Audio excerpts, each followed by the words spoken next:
Halo, selamat pagi. Assalamualaikum warahmatullahi wabarakatuh. Ketemu lagi dengan saya Rinoto seperti biasa. Kali ini kita berada di tempat yang biasa untuk membuat pupuk organik cair ataupun mol, yang biasa kita sebut sebagai lab mini. Meskipun tempatnya berantakan, ada beberapa pertanyaan dari teman kita yang ada di channel YouTube Ibu Siti Mahmudah bahwa apa yang kami buat ini mol atau pupuk organik cair yang di dalam komposter yang besar ini, yang isinya itu berbagai macam jenis bahan organik yang diproses begitu lama, itu penggunaannya bagaimana, aplikasinya bagaimana? Karena di video-video itu jarang sekali terlihat aplikasi ini. Ya, memang ya. Jadi kami tidak membuat video khusus tentang bagaimana penggunaan mol atau POC yang bahannya itu bermacam-macam ini. Jadi penggunanya biasanya itu include atau termasuk di dalam video-video kami. Jadi manakala ada kegiatan apa kita nyiram di sana, kita sudah gunakan ini ya. Walaupun tidak kita jelaskan secara khusus, tapi ini sudah kita pakai. Dan khususnya lagi pemakaiannya adalah di dalam pembuatan media tanam. Biasanya cairan mol atau POC ini atau pupuk organik cair ini kami gunakan biasanya untuk persiapan lahan atau persiapan media tanam, yaitu untuk menyiram pada saat tanah itu digemburkan. Jadi sebelum ditanami, mungkin 1 minggu sebelum ditanami itu kita siram dengan menggunakan ini. Harapannya adalah bahwa dengan kita memasukkan pupuk organik cair atau mol mikroorganisme lokal yang dari bahan-bahan yang bermacam-macam ini ke dalam pada saat pengolahan lahan, maka kita sudah memasukkan bakteri yang sangat banyak ke sana. Selain bakteri, juga nutrisi yang beragam, bermacam-macam, unsur hara, baik hara makro dan mikro, semuanya ada di sana. Kita masukkan pada saat olah tanam, mungkin seminggu sebelumnya, sebelum tanam.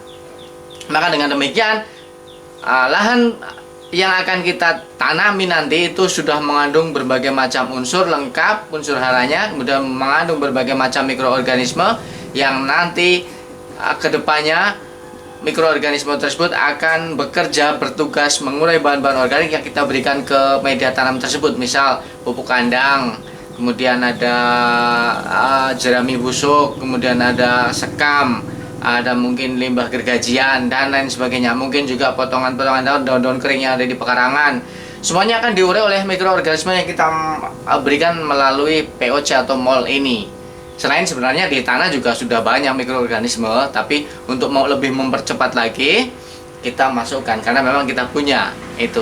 Jadi nanti hari ini kita akan ambil ini pupuk organik cair ini atau mol ini, akan kita gunakan seperti biasa untuk persiapan media tanam kita. Kebetulan di sana ada bedengan yang panjang, tapi sebagian kita tanami cabai dan sesim dan sebagian lagi masih nganggur.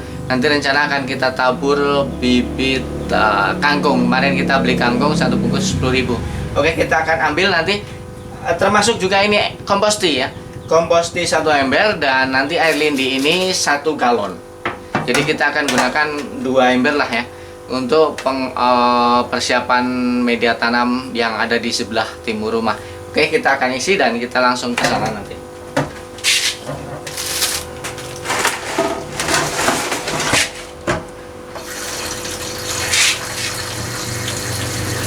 Jadi ya, memang sudah saya sebutkan tadi, tidak secara khusus kita buat video tentang bagaimana penggunaan air lindi ini. Kemudian ada juga yang menyampaikan apakah tidak lebih baik diuji cobakan ke salah satu tanaman. Hal itu sudah kami sebutkan di dalam video sebelumnya, bahwa dalam berkebun organik kami memanfaatkan berbagai macam unsur hara. Tujuannya apa? Tujuannya adalah untuk mendapatkan sayuran yang mengandung berbagai macam jenis nutrisi juga. Manakala kita hanya aplikasi satu jenis pupuk, maka ya kandungan sayurannya nanti kalau kita panen ya kandungannya itu aja.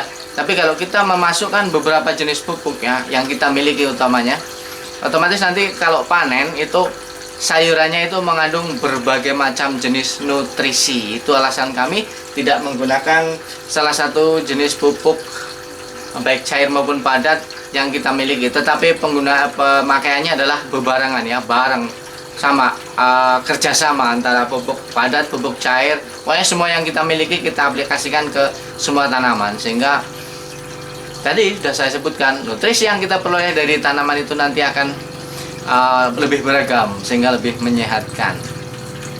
Oke, kita akan cut. Nanti setelah penuh kita langsung bawa ke pekarangan sebelah timur yang sedang kita buat bedengannya.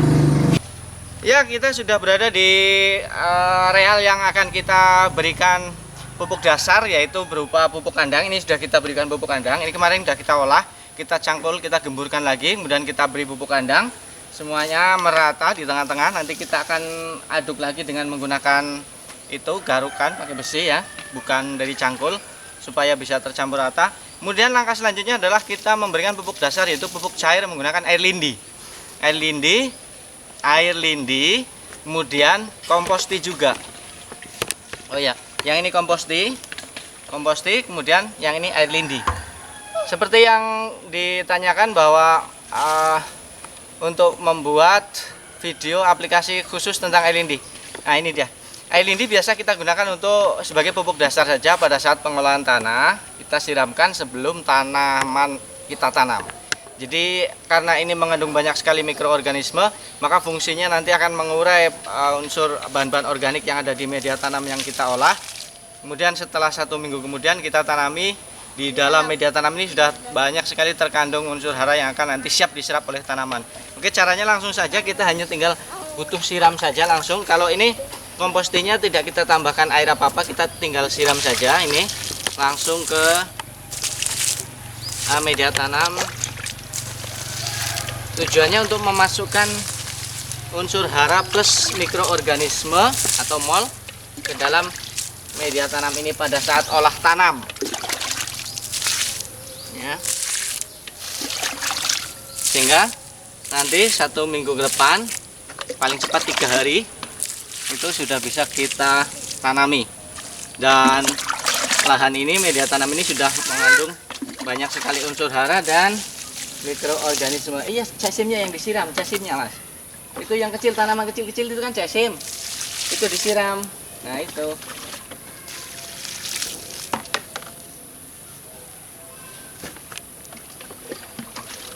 Nah ini komposti termasuk ampasnya. Termasuk ampasnya kita masukkan semuanya ke sini. Ya, kemudian tadi setelah air komposti kita siramkan, kita sekarang giliran air lindi. Air lindi yang kita ambil tadi setengah galon, kita masukkan dalam ember dulu. Nanti kita akan tambahkan air sumur, jadi biar tidak terlalu pekat.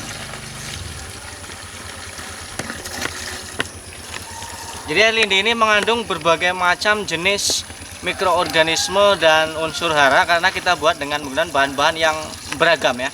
Banyak jenisnya, banyak sekali bahan, dari limbah sayur, limbah buah, kemudian limbah jamu, ada juga pupuk kotoran kambing, kemudian limbah-limbah dapur dan lain sebagainya. Pokoknya apa saja yang kita temui bahan-bahan organik yang ada di rumah, baik di rumah maupun di pasar, kita masukkan semua untuk air lindi ini. Jadi air lindi kandungannya sudah begitu kompleks ya, dari unsur hara makro dan mikro juga, kemudian mikroorganisme. Ketika mikroorganisme kita masukkan ke dalam media tanam yang baru ini coba lihat sekitar panjangnya dari sana sampai ke sana sekitar 1, 2, 3, 4, sekitar 5 meter dari sana itu sampai ke sana.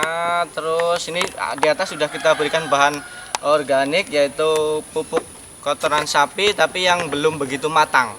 Nah, melalui proses nanti diberi tambahan air komposti dan air lindi ini, diharapkan mikroorganisme yang terbawa oleh air lindi ini akan mengurai bahan-bahan organik ini yang belum begitu matang, sehingga seminggu ke depan sudah matang. Kemudian nanti akan kita taburkan juga ini dolomit, kemudian pupuk kandang yang sudah matang, sudah siap pakai. Kita taburkan di atasnya, kemudian kita tanami. Rencana ini untuk nanam jagung dan kangkung, tumpang sari seperti biasa. Oke, ini sudah air lindinya, dan kita tambahkan air biasa.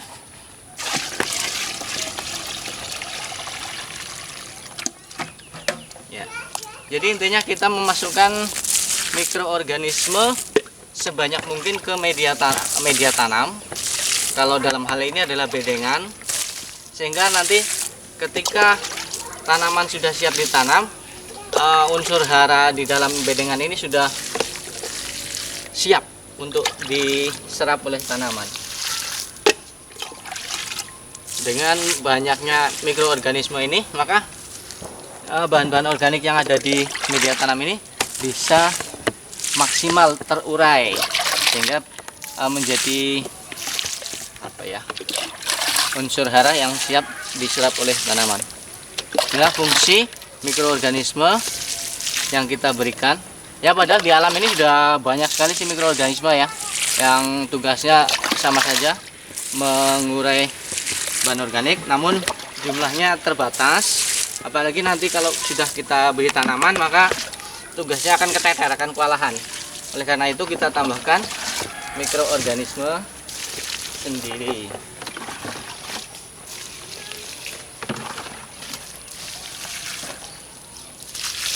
Oke, nanti tinggal kita masukkan pupuk kandang yang sudah matang dan dolomit. Demikian tadi sedikit informasi tentang bagaimana kami menggunakan air lindi, yaitu air yang kita buat melalui tabung komposter yang besar, yang isinya itu bermacam-macam jenis bahan organik yang kita miliki, baik yang kita ambil dari dapur, dari pasar, maupun dari para penjual buah, sayuran, dan sebagainya. Juga pupuk kandang juga. Jadi itu diproses melalui tabung komposter, kemudian menghasilkan sampingan air lindi yang banyak. Kemudian ada beberapa teman yang menanyakan bagaimana cara aplikasinya, maka video barusan sudah menggambarkan bagaimana kami menggunakan air lindi tersebut untuk menyuburkan media tanam. Jadi tidak ada penggunaan secara khusus ke salah satu tanaman untuk mengukur hebatnya suburnya air lindi tersebut, tapi penggunanya sudah kita aplikasikan ke setiap tanaman, semua jenis tanaman, sehingga tidak bisa terukur sendiri-sendiri. Karena ya itu kembali alasan yang kita sampaikan itu, bahwa kita membutuhkan nutrisi yang beragam, yang bermacam, sehingga hasil yang kita peroleh juga beragam dan bermacam jenis sayurannya. Seperti ini juga dulu aplikasi air PJBR, kemudian air lindi dan lain sebagainya. Tanahnya melalui solarisasi, kemudian kita tanam cesim, lumayan hasilnya alhamdulillah terlihat subur-subur sekali. Ini seperti ini misalnya, ini terlihat gemuk sekali calonnya itu akan subur sekali. Ini yang ini cesim yang ini kita rutin siram saja air sumur biasa, kemudian olah tanahnya, pengolahan media tanamnya dulu disolarisasi, kemudian diberi PJWR, kemudian diberi air lindi juga. Ini dia hasilnya, terlihat mulai menampakkan tanaman-tanaman yang sehat dan subur. Semoga kedepannya akan lebih subur lagi dan bisa tumbuh maksimal, sehingga kita memperoleh sayuran yang sehat, kaya akan nutrisi dan beragam mineral, zat gizi dan lain sebagainya. Itu berasal dari air lindi yang kita berikan dan juga pupuk kandang yang kita berikan. Oke, selamat sore. Terima kasih sudah nonton. Assalamualaikum warahmatullahi wabarakatuh.